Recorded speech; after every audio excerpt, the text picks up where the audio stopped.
Jacksonville. Let's get to it. Shane from Atlanta, Georgia. What better way to start today than to define the word voluntary?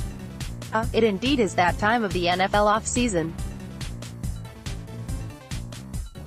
when the media often gets tight over players missing organized team activities, and the time of the offseason when fans often accuse those players of being selfish, arrogant or worse. Jaguars cornerbacks Jalen Ramsey and A.J. Bouye did not attend day one of 2018 organized team activities Tuesday. I would be surprised if Ramsey attends OTAs this offseason, and I frankly will be a little surprised the next time I see Ramsey at a nota. Elite non-quarterbacks often choose not to attend those sessions, and Ramsey certainly is an elite non-quarterback. I would be surprised if Bouye doesn't attend some OTAs moving forward this offseason, but I don't particularly care if he doesn't.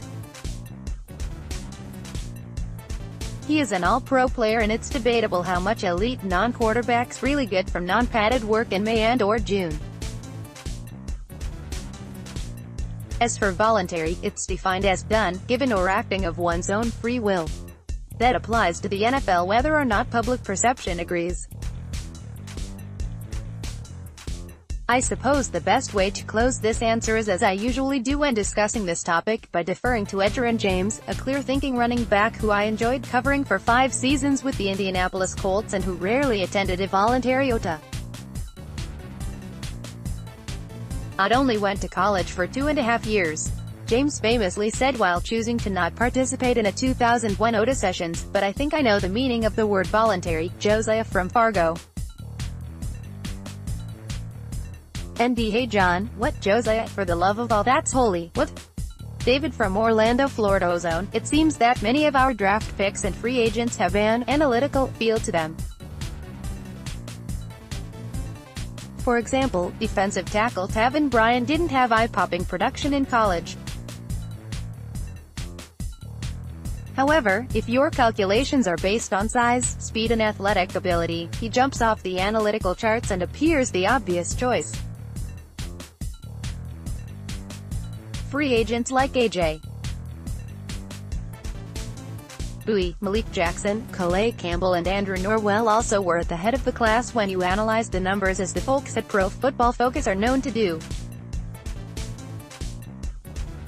This leads me to my question: how much is Tony Khan, our analytics guru, involved in personnel decisions, and do you think he is being overlooked as an essential player in putting together a top-notch roster?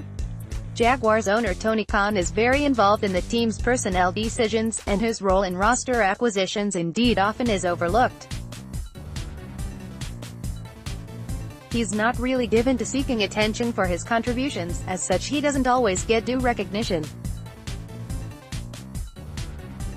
As far as your question about Bryan being a first-round selection, it's hard to put him in the category of a pure analytics selection, because his athleticism, size and speed are the sorts of attributes scouts love, but analytics play a role in pretty much all Jaguars selections. Here's the bottom line on Tony Khan's contributions to the Jaguars and the contributions of analytics to the Jaguars. The influence is organization-wide. It's a tool that's applied throughout the organization and is part of the organizational approach and philosophy. Michael from Middleburg, FLU wanted to know what preparations we would have made to the change. Probably none, but we wouldn't have searched around and tried to find what was wrong, loading the app, etc. Fair point. Eric from Jacks tell JP he did an excellent job with the new website layout.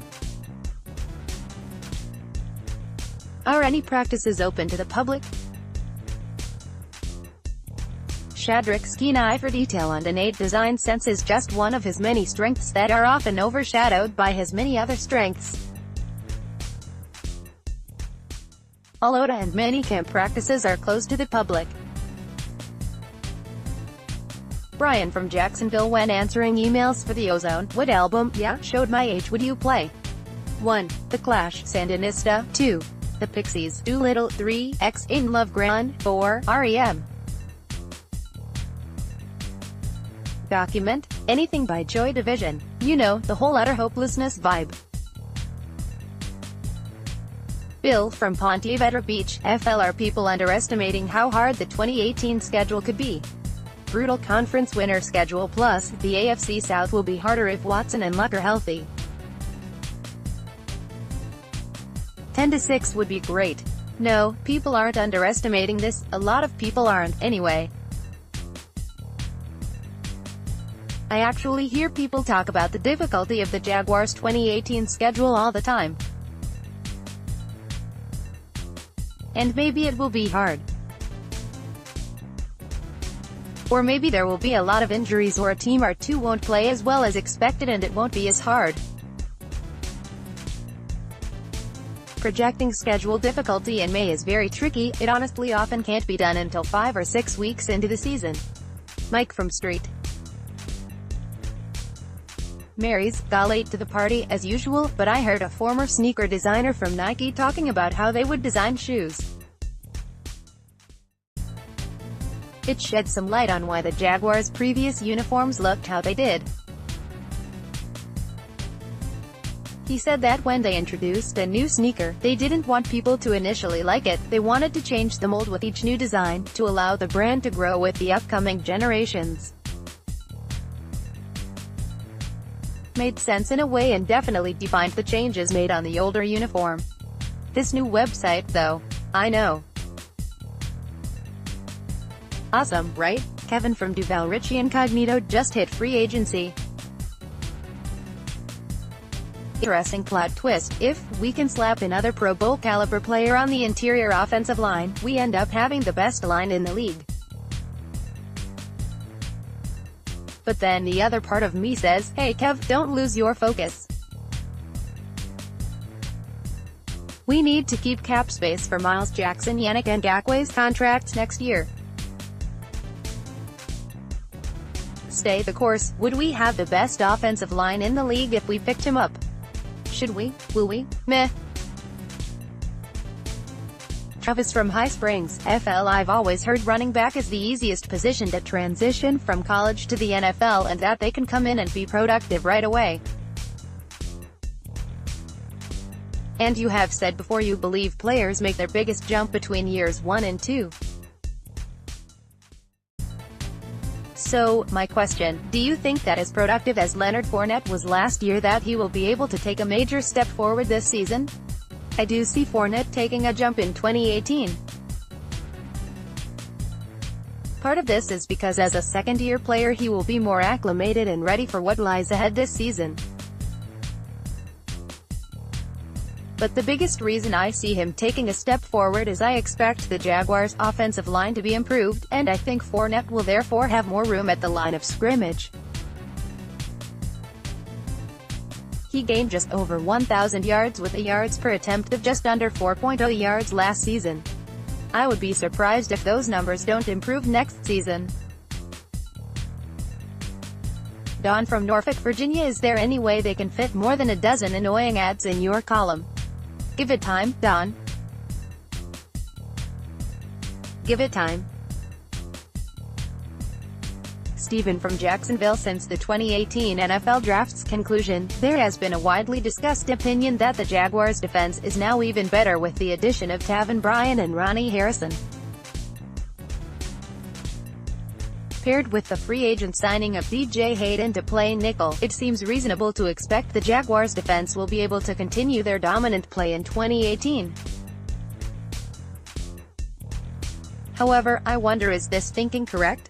Considering the losses to the team's defense this offseason, Aaron Colvin, Paul Posluszny, is the defense truly more talented now than it was in 2017? The defense on paper probably is just as talented as last season, if not more so. But on paper, doesn't account for the experience of Colvin and Posluszny and the cohesion the pair had with players around them. Josh from Pittsburgh, Pennsylvania. What is the environment like down there after a great season, compared to the lows of previous years? Not just for players, but around the offices. Players and coaches typically are optimistic this time of year no matter the outcome of the previous season. As far as the business side, it obviously is a good time to be around the Jaguars. It has been a long time since the organization legitimately appeared to have a future so bright. How much fun is it? The other day I saw someone do a cartwheel at lunch. I in turn did a cartwheel and a backflip.